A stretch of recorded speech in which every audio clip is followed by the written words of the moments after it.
What's going on, everybody? I am here to do a movie review for One Night in Miami. Yes, I know the movie is set to be released on the streaming platform Amazon. I think it's Amazon Video or Amazon Prime. I can't remember which one it is, on Friday. But luckily for me, because of a program that I am a part of, I guess you could say I was able to watch the movie on Tuesday evening.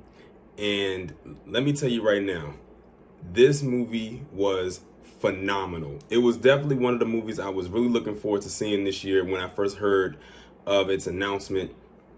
It was either early last year or maybe late 2019. Unfortunately, it didn't have the theatrical release that it was supposed to have because of the virus and everything like that. And I believe it only had limited releasing late last year. I think they said on Christmas Day, but I didn't really see it anywhere. But now it's going to be fully released on this upcoming Friday, January 15, 2021. Before I even really get into the movie, I have to tip my hat off to Regina King.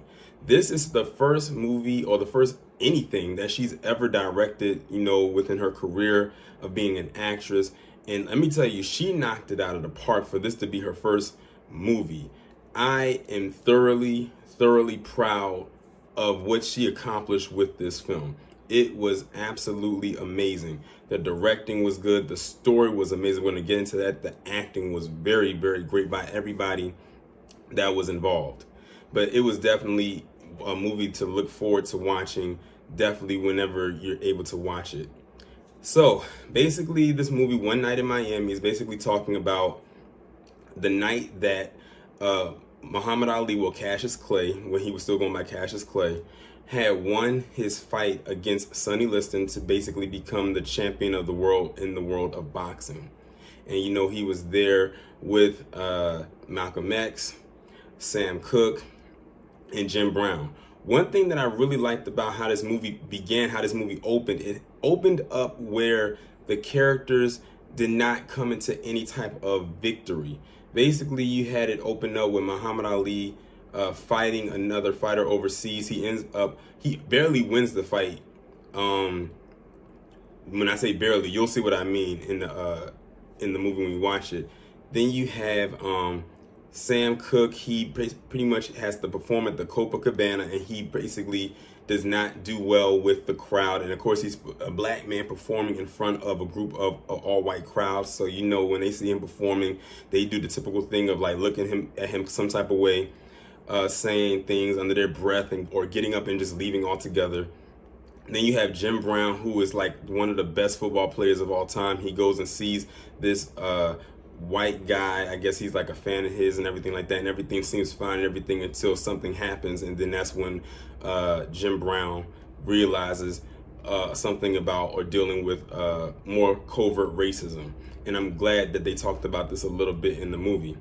And then of course you have Malcolm X, where he's talking about he's talking to his wife Betty Shabazz, about leaving the nation. So they talk about like a lot of different things in the opening of this movie, and then it helps guide the story along when they all come together in Miami when Muhammad Ali, or Cassius Clay at the time, has to fight Sonny Liston, and he ends up, of course, winning the fight.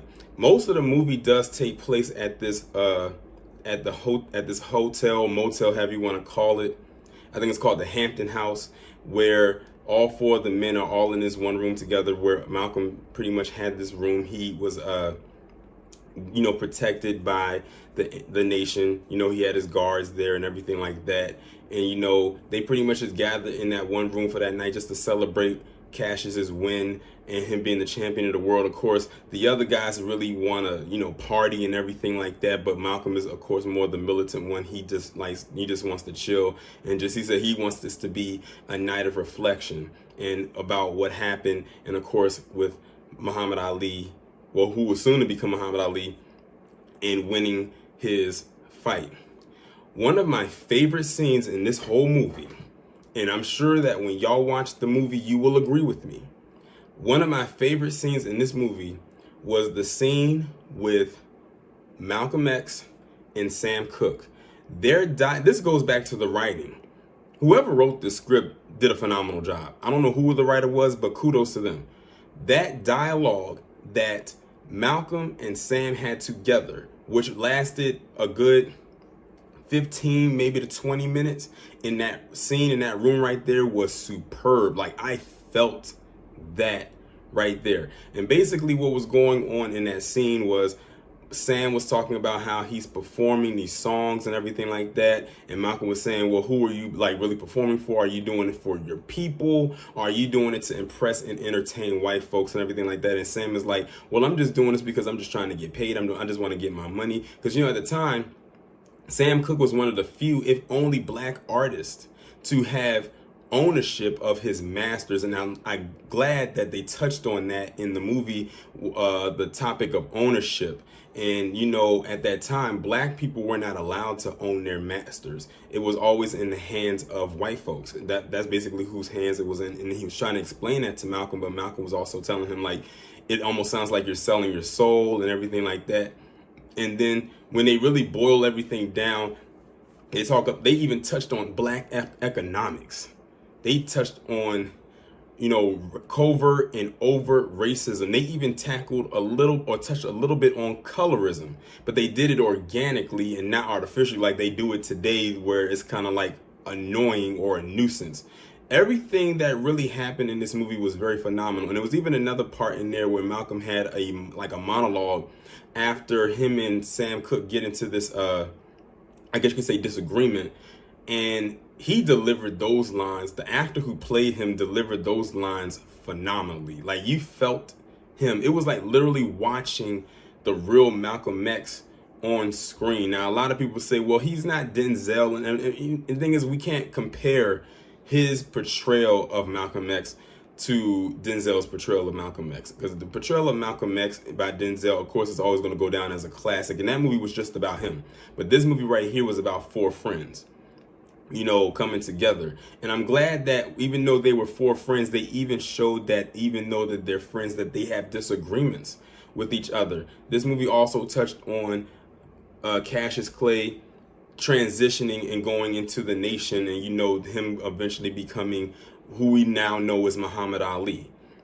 It also talks about Jim Brown wanting to leave the NFL to pursue an acting career full time. So I'm glad that it touched on things that were historical in each person's career and each person's life, you know, leading up to what, you know, to some unfortunate, you know, demise. I'm glad that they didn't show what we now know to have happened, y'all know what I mean, in the movie, because we already know what happens. And it's crazy to look back on it now and realize that only one out of all four of those guys are still living, and that's Jim Brown. Sam Cooke, Malcolm X, and Muhammad Ali are all deceased. I think Sam Cooke, I forgot what year Sam Cooke passed. I know that Muhammad Ali died in 1965, or he was murdered in 1965. I don't know when Sam Cooke died, but many people suggest that Sam Cooke ended up, that he was murdered because he did own his masters. That was what's going around in the sphere for years, that's probably why he was murdered. But I believe that probably, you know, to be true as well. But, you know, they try to say that was nothing more than speculation. Then, of course, you know, Muhammad Ali, he ended up passing after dealing with Parkinson's for years, and he passed away, you know, some few years ago. So Jim Brown is the only person that is left alive. But I really did enjoy this movie. I could really go in with the spoilers, but it's a reason why I didn't even take notes with this movie. And I could have easily did that, but I was so wrapped in to the story. And I knew if I took notes, I would end up spoiling some things. And I want y'all to watch this movie and go in there fresh, but also take into consideration what I've said or what I'm saying on this video and this review of this movie. This movie right here kicked off 2021 for me in a huge, huge way. Again, shout out to Regina King for her directorial debut. It is not easy for this being your first movie to tackle such a subject, especially a subject matter that actually did happen in real life. So you're basically talking about four guys that actually, well, for some existed and exist, and telling their story. and, you know, giving us insight to something that none of us really knew about. We probably just heard about. But when I first heard of this movie and I thought about it, I was like, I keep thinking about that infamous picture that all four of them took together inside of that bar, and I'm glad that they highlighted that in the movie towards the end of the movie, and it just made me think about that picture. But I just like the movie, and I like that it involved four black legendary men that were held up in very high esteem in the community. Jim Brown in the most later years has kind of fallen off, but at that time, all of these guys were seen as a hero by black people collectively, and all for different reasons. You know, Malcolm X was seen as the guy who was going to be like a fearless black leader. Muhammad Ali, one of the best fighters in the world as far as the world of boxing goes. Jim Brown, one of the best football players to ever touch a football and ever have cleats on the field. And Sam Cooke, definitely one of the most powerful singing voices the world has ever known. And the ending of this movie, all I'm gonna say is that song,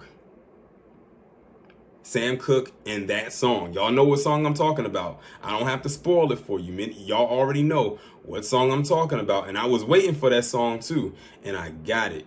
And it was just like, I really love this movie. I really, really did. And the thing is, I went into this with high expectations, and they were met, and they went even higher than the expectations that I already had set that were high already.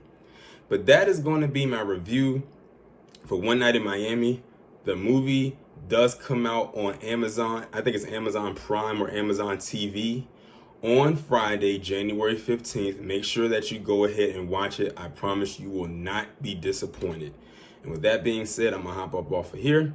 Y'all let me know what y'all think down in the comments. Like, share, subscribe. Make sure if you haven't done so already to text the number that'll be pinned down into the comment section below so you can receive notifications every time I upload a new video. And I will talk to you in the next one.